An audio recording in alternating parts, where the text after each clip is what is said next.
Varicose veins కి సరైన చికిత్స కోసం సంప్రదించండి ఎవిస్ హాస్పిటల్.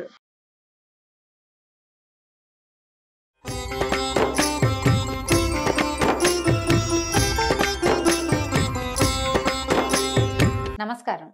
విష్ణు పురాణం తరువాయి భాగంలోకి వచ్చాం. ఈ భాగాలలో విశేషంగా గురువు అధ్యయనం, గురువు దగ్గరికి ఎట్లా వెళ్ళాలి, గురువుని ఎట్లా సెలెక్ట్ చేసుకోవాలి, గురువుగారికి ఏ ఏ లక్షణాలు ఉండాలి, జితేంద్రియుడిగా ఉండాలి, ఇలా చాలా విషయాలు చెప్పారండి.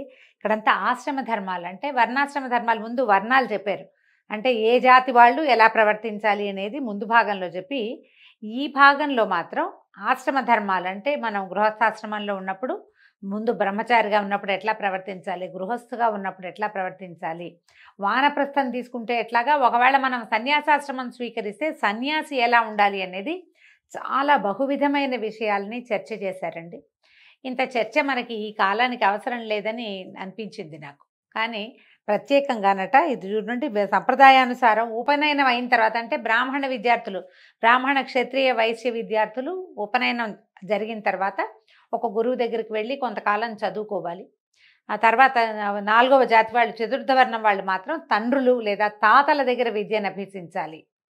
మేనమామలు మాతామహుల ఇళ్లల్లో కూడా విద్యను అభ్యసించవచ్చు అని విష్ణు పురాణం చెప్తోంది మనకి. దీనికి గురువు జితేంద్రియుడిగా ఉండాలి, ఆయనకు గోత్రనామాలు చెప్పి పాదాభివందనం చేయాలి. గురువు దగ్గర ఉన్నప్పుడు మనకి ఇప్పుడు ఎలా అయింది, అంతా కాలేజీలు వ్యవహారాలు కదండి. కాలేజీల్లో కూడా మనం హాస్టల్స్కి పంపించేటప్పుడు చెప్తాం పిల్లలకి, ఇలా ఉండాలి, అలా ఉండాలి, బట్టలు జాడి చారేసుకో, జాగ్రత్తగా పెట్టుకో, నీ వస్తువులు జాగ్రత్తగా పెట్టు, తిండి పదార్థాలు ఇస్తే జాగ్రత్తగా ఉండు, ఎవరితో కొట్లాడిపోక, ఇలా చెప్పుకోవాల్సే వస్తుంది. పాతకాలపు విద్య విధానం చూడండి, స్నానం, సంధ్య, జపం మానకుండా ప్రాతः సమయాల్లో అగ్నికార్యం చేస్తూ వేదం నేర్చుకోవాలి. గురువు ఇష్టానుసారం ప్రవర్తించు, గురువుగారు ఏది చెప్తే అది వినాలి. తర్వాత ఫలాలు, పుష్పాలు, పత్రాలు, జలము, సమిధలు, దుంపలు లాంటివి గురువు ఏం చేయమంటే ఆ పని చేసి పెట్టాలి తప్పకుండా. ఎంత వంశం, గొప్ప వంశంలో పుట్టాను, ధనవంతుణ్ణి, ధనవంతుల కుమారుణ్ణి అలాంటి భేదభావం చూపించకుండా సహ విద్యార్థులతోటి సమానమైన ప్రవర్తన ఉండాలి. హెచ్చుతగ్గు ప్రవర్తనలు ఉండకూడదు. బ్రహ్మచర్యం పాటించాలి. గురుదక్షిణని యథాశక్తి సమర్పించి ఆయన అనుజ్ఞను పొంది తర్వాత గృహస్థు అవ్వాలి. ఈ బ్రహ్మచర్యాశ్రమంలో ఉండగా విద్యార్థి దశని ఎంత సజావుగా చేయాలో ఈ విష్ణు పురాణం చాలా స్పష్టంగా వివరంగా చెప్తుంది. ఇది చూడండి ఎంత బాగా చెప్పారంటే, ఒకవేళ ధర్మ మార్గాన పెద్దవాళ్ళు అయ్యాకనమాట ధనం ఆర్జిస్తూ శక్త్యానుసారంగా గృహస్థ ధర్మాలు పాటిస్తూ గుణవంతులైన కొడుకులకు తండ్రి అయి పితృ రుణాన్ని, యజ్ఞాలు చేసే దేవ రుణాన్ని, అధ్యయనం చేత ఋషి రుణాన్ని, బలిదానముల చేత భూత రుణాన్ని తీర్చుకుంటూ సర్వులని ఆదరిస్తూ ప్రశాంత చిత్తుడై ప్రవర్తించాలి. వేదవ్యాసుల తండ్రి అయినటువంటి పరాశర మహర్షి తన శిష్యుడైన మైత్రేయుడికి సాధారణంగా ఒక మానవుడు ఏ ధర్మంలో పుడితే ఆ ధర్మానుచరణ ఎలా చేయాలో ఈ విష్ణు పురాణంలో వివరంగా చెప్తారండి. విష్ణు పురాణం అన్ని పురాణాలకి మొదటిదని, దీని నుంచే అన్నీ పుట్టాయని చెప్తారు. కొన్ని కథలు ఇందులో బ్రీఫ్గా కనపడతాయి మనకి. వీటిని ఎలాబరేట్గా వివరంగా చెప్పబడినవి తర్వాత పురాణాల్లో కనిపిస్తుంది. సన్యాసులు, బ్రహ్మచారులు, వేద విద్యార్థులు, తీర్థయాత్రలు చేసేవారు, పరదేశీయులు, గతిలేక ఆకలితో అలమటించేవారు, బాటసార్లు ఒకవేళ తమ ఇంటికి వస్తే సవినయంగా వాళ్ళకి ఎదురేగి లోపలికి తీసుకొచ్చి యథాశక్తి అన్నపానీయాదులతో ఆదరించాలి. గృహస్థుడికి సత్కారమే బహుపుణ్య ఫలప్రదం, దాన్ని మించిన పుణ్యకార్యం లేదట. నువ్వేం పెద్దగా గుడి గోపురాలు తీర్థయాత్ర చేయలేకపోయినా మన ఇంటికి వాకిటోకి వచ్చిన వాడికి బాబు మంచినీళ్ళు తాగుతావా, ఎండను పడొచ్చావు, మంచినీళ్ళు తాగు, ఏదైనా తిను, ఏదైనా తాగు, ఇట్లా నీడని కూర్చో, కాసేపు నడుము వాల్చి వెళ్దు కానీ, ఇదిగో ఇది ఆ మధ్యలో తిను ఎక్కడైనా అని ఇవ్వగలిగితే దానంత పుణ్యకార్యం ఇంకొకటి లేదట, పురాణోక్తంగా చెప్తోంది. అతిథి ఎవరైనా వచ్చే సమయానికి మన ఇంటికి వచ్చారు, మన ఇంట్లో ఉన్న వాటితోటే ఏమైనా చేసి పెట్టాలి కానీ పక్కింటికి అప్పు వెళ్ళకూడదట. తర్వాత ఒకవేళ కనుక గృహస్థు ఇంట్లో నుంచి అతిథి ఏ సత్కారము పొందకుండా, అంటే కనీసం మంచినీళ్ళు అడగటం లాంటిది కూడా చేయకుండా పంపించేస్తే దాంతో ఎంత పాపం వస్తుందో.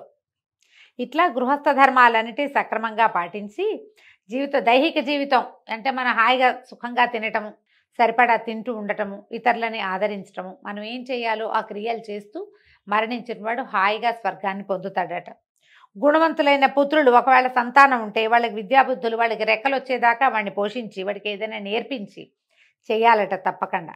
గృహస్థ ధర్మాలు వాళ్ళకి బోధించి వీళ్ళు గృహస్థుతో సహా, భార్యతో సహా గృహస్థు వనవాసం అవ్వాలి. ఆ కాలంలో ఈ వానప్రస్థాశ్రమం అనేది ఉండేదండి. వానప్రస్థం అంటే అదే వనవాసిగా ఈ ఇల్లు వాకిలి ఈ పాలు తోడు పెట్టుకోవడం, కుక్కల్ని పెంచడం, మనవరాళ్ళని ఎత్తుకోవడం, బంగారాలు వెండి చేర్చటము, ఈ వ్యవహారాలు ఏం లేవు. ఏదుందో ఆ ఇల్లు వాకిలి ఆ పిల్లలకు అప్పచెప్పడం, బయటికి వెళ్ళిపోవటం. అప్పుడు 3 సంధ్యల్లోనూ హాయిగా పళ్ళు కాయలు తింటూ నేల మీదే నిద్రిస్తూ దైవ పూజ, దేవ ఋషి పితృతర్పణాలు సక్రమంగా చేస్తూ ఉండటాన్ని వానప్రస్థం అంటారు. కొంతకాలానికి క్రమంగా అక్కడే వాళ్ళు వెళ్ళిపోవటం.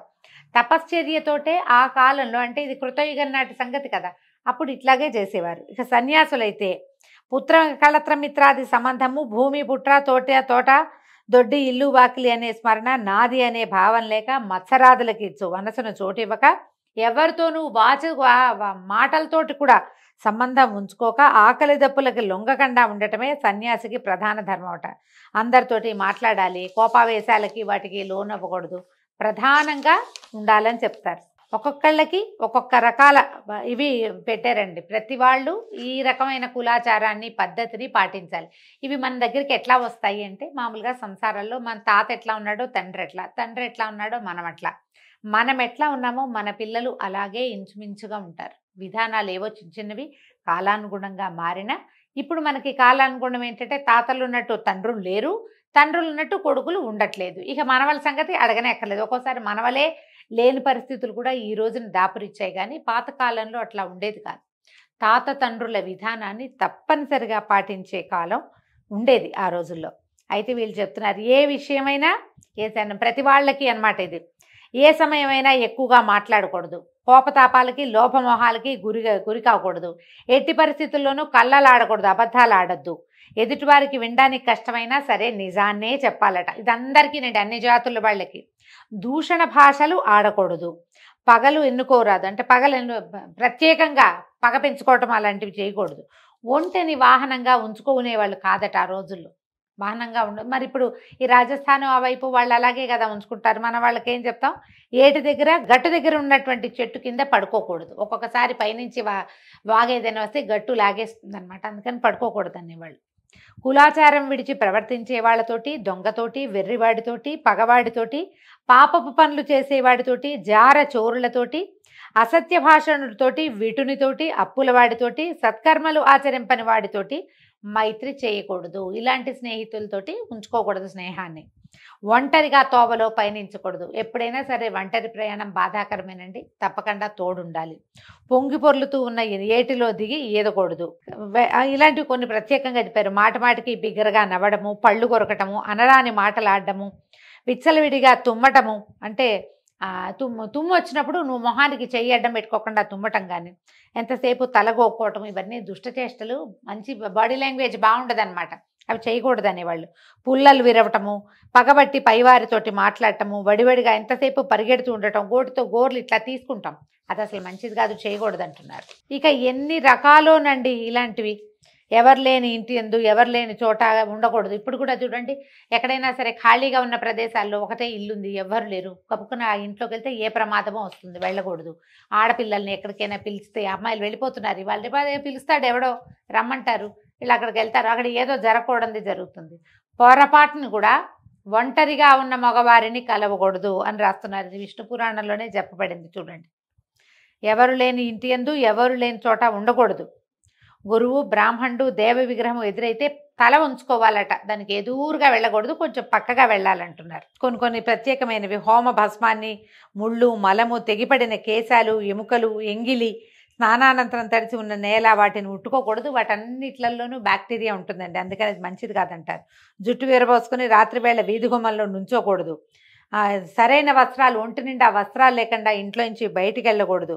వియ్యము కయ్యము తనకి తగిన వారితోటి చేయాలి, ఎవరితోటి పగబెట్టుకోకూడదు. బలవంతునితోటి పగ, బలహీనుడితోటి చుట్టరికము, చాటుమాటుగా ఎవరికైనా ధనం ఇవ్వటము, కోరి కలహానికి దువ్వటము కాని పనులు. ఇవి చూడండి ఎంత విచిత్రమైనవి చెప్తారు.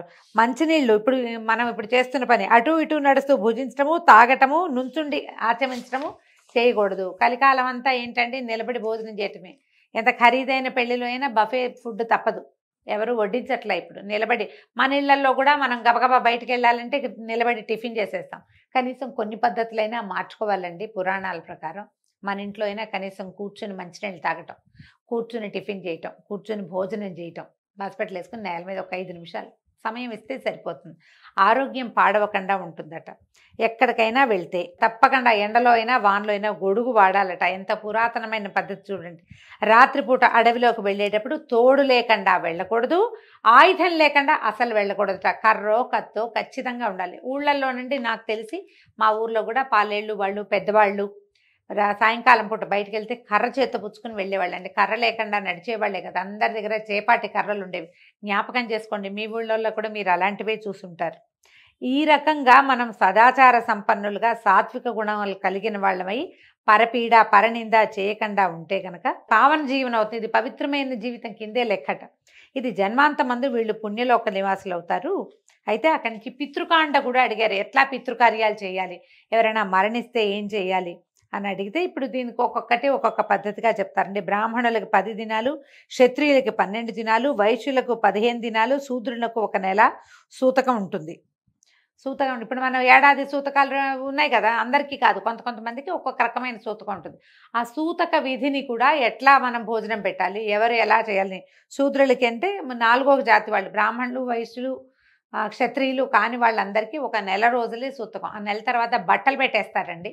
బట్టలు పెట్టాక ఇంకా సూతకం తొలగిపోయినట్టే. ఏడాది సూతకం వాళ్ళకు ఉండక్కర్లేదట. అంటే మరి పురాణంలో చెప్పారు, ఆయా ప్రాంతాలని బట్టి వాళ్ళకు ఒక పురోహితుడు ఎవరో ఉంటారు, ప్రతి ఇంటికి ఉంటారు కదా, ప్రతి జాతికి ఒక పురోహితులు ఉండటం మనం కనపడుతూ ఉంటుంది మనకి. వాళ్ళు చెప్పిన ప్రకారం పాటిస్తే సరిపోతుంది. మనం దీనికోసమని టీవీలోనో లేకపోతే సోషల్ మీడియాలోనో విని వాటిని పాటించకూడదు. అవి ఎలా చేయాలంటే మన విధానం ఏమిటి అనేది, మన ఇళ్లలో ఆచారం ఏమిటి అనేది తెలుసుకుని దాని ప్రకారమే చేస్తేనే మంచిది. ఈ శ్రాద్ధ విధుల్లో కూడా కొన్ని తినచ్చు, కొన్ని తినకూడదు, కొన్ని పెట్టకూడదు, ఈ సమయంలో చేయకూడదు, ఇలాంటి విషయాలు కూడా చాలా ప్రత్యేకంగానే ఇందులో చెప్పారండి. అయితే ఏంటంటే దీంట్లో ఎవరైతే శ్రాద్ధ విధి నిర్వహిస్తారో వాళ్ళు నగ్నుడిని చూడకూడదు అని ఒక మాట ఈయన చెప్పారు, పరాశరుల వారు. చెప్పేసరికి ఈ నగ్నుడంటే ఎవరు అని అడిగితే, చిన్నప్పుడు వేదాలు అభ్యసించి శాస్త్రాలు చదివి చక్కగా చిన్నప్పుడు దేవతార్చన అవి చేసి క్రమంగా పెద్దవాడైన తర్వాత తను చదివిన శాస్త్రాన్ని తన ఇంట్లో పాటించేటువంటి పద్ధతిని గనక ఎవడైతే నిందిస్తాడో వాణ్ణి నగ్నుడు అంటారట. నగ్నుడు అంటే వస్త్రాలు లేనివాడని కాదు, మన ఇంట్లో ఉంది ఆ విధానం, మన పద్ధతి అది, మనం అలాగే చదువుకున్నాం. మనకు ఒక 30 సంవత్సరాలు వచ్చేదాకా మనం అదే విధిని పాటిస్తూ వచ్చాం. 30 ఏళ్ల తర్వాత రకరకాల సాహిత్యాలు చదివో, వేరే వాళ్ళ మాటలు విను, లేకపోతే మనమే పునరాలోచన చేసుకుని ఏదో లాజిక్కి అందట్లేదని భావించి మనం చేసిన విధిని, ఏ విధి వల్ల మన ఇన్ని సంవత్సరాల జీవనం నడిచిందో ఆ విధిని నిందించే వాడితోటి మాట్లాడకూడదు అని చెప్తున్నారు. పాషండు వేదాధ్యయనం చేసి కూడా వేద పద్ధతిని విడిచి దుర్వివేకంతో అన్ని మతాల్ని ఆదరిస్తూ సంచరించే పాషండుని కూడా నగ్నుడు అంటారు. అలాంటి వాళ్ళతో మాట్లాడకూడదు. దానికి ఒక కథ చెప్తున్నారు.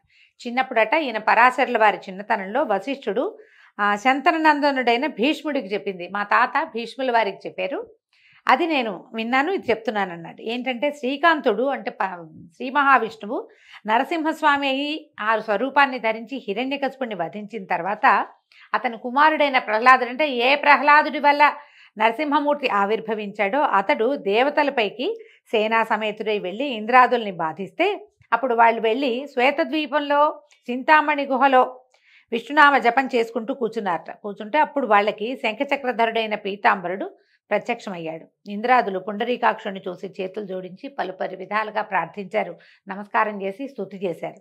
హిరణ్యకశిపుని కుమారుడి వల్ల మాకు ఇలాంటి ఆపద కలిగింది, సర్వేశ మమ్మల్ని రక్షించమంటే ఇప్పుడు ఈయన ఏమన్నాడు, ప్రస్తుతం దానవులు శ్రౌత స్మార్త క్రియలు అత్యాదరంతో చేస్తూ నిజధర్మవర్తనులుగా ఉన్నారు, వాళ్ళని మీరేం చేయలేరు, ధర్మాచరణ చేసినంత కాలము వాళ్ళని ఎవరు ఏమీ చేయలేరు, వాళ్ళు వేదాంగ పద్ధతిని నిజకుల ధర్మాన్ని విడిచి ప్రవర్తించేటట్టుగా వారి శక్తియుక్తులు అంతరించేటట్లుగా చేసే మీకు విజయాన్ని కలిగిస్తాను, అంతవరకు ఓర్చి ఉండండి అని తనలో ఇంచి ఒక పురుషుణ్ణి సృష్టించాడు. అతని పేరట మాయామోహుడట.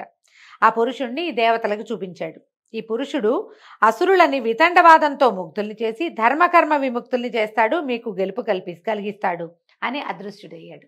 ఎప్పుడైతే మన ధర్మాన్ని గురించి ఇతరులు ప్రశ్నించినప్పుడు వాళ్ళకి మనం సమాధానం చెప్పలేకపోతామో మనం మన ధర్మం నుంచి పక్కకి తొలగిపోతామండి. ఎప్పుడు ఇలాగే జరుగుతుంది. ఎవరైనా మనకి ఏమిటి, నువ్వు ఈ దేవుణ్ణి నమ్ముకున్నావు, ఇతని వల్ల నీకేమొచ్చింది, నీకు ఇన్ని ప్రాబ్లమ్స్ వచ్చాయి అని ఇలాంటి వితండవాదంతోటే మన ధర్మం నుంచి మనని పక్కకి తప్పించటం జరుగుతుంది. ఎప్పుడు కూడా అంతే. పూర్వం విష్ణుమూర్తే ఈ పని చేశాడు ఈ వ్యవహారంలో. ఎందుకంటే రాక్షసులు క్రూరులు, వాళ్ళని తప్పించటం కోసం, వాళ్ళ నుంచి దేవతల్ని రక్షించడం కోసం, ప్రపంచానికి మేలు కలిగించడం కోసం భగవంతుడు పన్నిన మాయోపాయమే ఇప్పుడు కూడా మన మీద ఇతరులు పన్నుతున్నారు. మన ధర్మం మీద ప్రశ్న వచ్చినప్పుడు సమాధానం చెప్పగలిగే స్థిరచిత్తత మనకి కావాలి అంటే సరిగ్గా ధర్మాన్ని తెలుసుకోవాలి, ధర్మాచరణ పట్ల అవగాహన కలిగి ఉండాలి. లేకపోతే దేవతలు దానవుల్లాగానే మనలోనే కొంతమంది విడిపోయి గొడవలు పడుతూ ఉంటాం. ఇంద్రాదులు ఏం చేశారట, ఆ పురుషుడిని తమ నివాసానికి తీసుకుపోయారు. అతను ఎట్లా ఉంటాడు, విచిత్రంగా నెమలి రెక్కల విసినకర్ర పట్టుకుని, బోడి తల, దిగంబరుడిగా కనిపించేటట్టుగా సన్నని పల్చటి ఎరుపు రంగు కట్టబట్ట కలిగిన వాడికి బట్ట కట్టుకుని తిరుగుతూ క్రమంగా నర్మదా నదీ తీరానున్న దానవుల వద్దకు వెళ్ళాడు. వాళ్ళ చేత తగిన మన్నన పొంది కూర్చున్నాడు. కాసేపు విశ్రాంతి తీసుకున్నాక ఇంపుగా సొంపుగా ఎంత చక్కగానో కబుర్లు చెప్తూ అడిగాడట, మీరు ఇహలోక సుఖాలా పరలోక సుఖాలా కోరి ఈ తపస్సు చేస్తున్నారు దేనికోసం అంటే, అప్పుడు వీళ్ళు ఏం చేశారు, వాళ్ళు చాలా ముద్దుగా చక్కగా అడిగారట, మాకు ఐహిక వాంఛ ఏం లేదండి, పారలౌకిక సుఖం కలిగే పద్ధతి ఏమిటో చెప్పండి అని అడిగేసరికి ఆ మనిషి, ఆ మానవుడు మాయామోహుడు ఇట్లా చెప్పాట, మీకు నా మాటల మీద నమ్మకం ఉంటే చెప్తాను వినండి, బతికినన్నాళ్ళు ఇక్కడ సుఖంగా ఉండటమే కావాలి, చచ్చిపోయిన తర్వాత ముక్తి అంటే ఆ ముక్తి ఎక్కడుంది, అది ఎక్కడుంది మనకు తెలియదు కదా. ఎంత తపస్సు చేసినా ఎంత చదివినా ఎక్కడో దైవం ఉందనుకోవటం భ్రాంతి. వేదశాస్త్రాలు కళ్ళలు, యజ్ఞం చేస్తే గోవధ చేసినట్టే ఆ పాపం తప్పదు. ముక్తి మార్గం తెలియాలంటే నేను చెప్తాను వినండి, ఈ అధమాధములైన వైదిక క్రియలు విడవండి అని ఎన్నో విధాలుగా చెప్పాడు. అతను చెప్పినటువంటి ఆ వెటకారపు ధోరణి, ఆ కేరింతలు, ఆ మాట తీరులకి వీళ్ళు లొంగిపోయారు. లొంగి ఏం చేశారట, మాయామోహునికి మొక్కి వేద మార్గాన్ని విడిచి దురాచారులై చార్వాక బౌద్ధ మతాలు స్వీకరించి పాషండవర్తనలయ్యారు. యజ్ఞాదుల్ని నిందిస్తూ వైదిక క్రియలకి స్వస్తి చెప్పారు. అలా ఉండగా ఒకనాడు ఆ మాయాపురుషుడు యజ్ఞం చేస్తున్న ఒక సోమయాజి వద్దకు తన దానవ శిష్యులతో వెళ్ళి అడిగాడట, నువ్వు జీవహింస చేస్తే పాపం అని వేదాలు చెప్తుంటే నువ్వు దయమాని జీవహింస చేస్తున్నావు, అహింస పరమోధర్మ అంటే అహింస పరమధర్మం కదా, ఆ మాటను స్మరించి ఇలాంటి చెడు పనులు విడిచి ఈ పనులు మానేసి ఈ హోమంలో ఎంతో కొంత పశుధ వధ జరుగుతుంది, అది పాపం అని చెప్తున్నాడు, దానివల్ల నీకు చాలా పాపం వస్తుంది. అహింస ఎట్లా ఉంది, అక్కడ యజ్ఞంలో హింస జరుగుతుంది ఎంతో కొంత, ఇప్పుడు ఈ హింస వల్ల ఎక్కువ పాపం వస్తుందని అతనిని ఎన్నో రకాల మాటలు చెప్పి అందులోంచి తీసుకొచ్చేసాడు బయటికి. ఇట్లా వేదాలు యజ్ఞాలు విడిచి పైతృక క్రియల్ని మరిచి నాస్తికుడైన వాడినే నగ్నుడు అంటారు. ఈ విధంగా దానవులు నాస్తికులైపోయి దైత్య దానవులు నాశనం అయిపోయారు. వీళ్ళు ఏం చేశారు, దేవతలు మాత్రం వైదిక ధర్మాన ప్రవర్తిస్తూ జవసత్వాలు కలిగిన వాళ్ళే అనాయాసంగా అసురులను వధించి మునపట్లాగా యజ్ఞభాగాలు పొందుతూ సుఖంగా ఉన్నారు. ఇది కరెక్టా, ఇది న్యాయమేనా అంటే, ఇప్పుడు న్యాయము అన్యాయము భగవంతుని మించి మనకు తెలియదండి. ఆయా కాలాలను బట్టి ఏది న్యాయము ఏది అన్యాయము అనేది నిర్ధారింపబడేది. మనం ఇప్పుడున్న కాలం వేరు, మనం చదివి తెలుసుకుంటున్న ఈ విష్ణు పురాణం నాటి కాలం వేరు. కాలానుగుణంగా ధర్మం చిన్న చిన్న రూపాలు మార్చుకుంటూ ఉంటుంది, ఇట్లా చెప్పబడింది. కాబట్టి ఈ రకంగా మనం ఏం చేయాలి, ఇలాంటి వాళ్ళు ఎవరైనా సరే ధర్మాన్ని విడిచిన వాడితోటి స్నేహం చేయకూడదు అని మనకి పరాశర మహర్షి మైత్రేయుడికి తెలియజేస్తున్నారు. అయితే ఇలాంటి వాళ్ళతోటి మాట్లాడద్దు, స్నేహం చేయొద్దు అని స్పష్టంగా చెప్తూ ఇలాంటి వాళ్ళతో స్నేహం చేస్తే ఎలాంటి సమస్యలు వస్తాయో వేరే కథలో తెలియజేస్తున్నారండి. ఆ కథని రేపు ఉదయం విందాం. అంతవరకు సెలవు, నమస్కారం.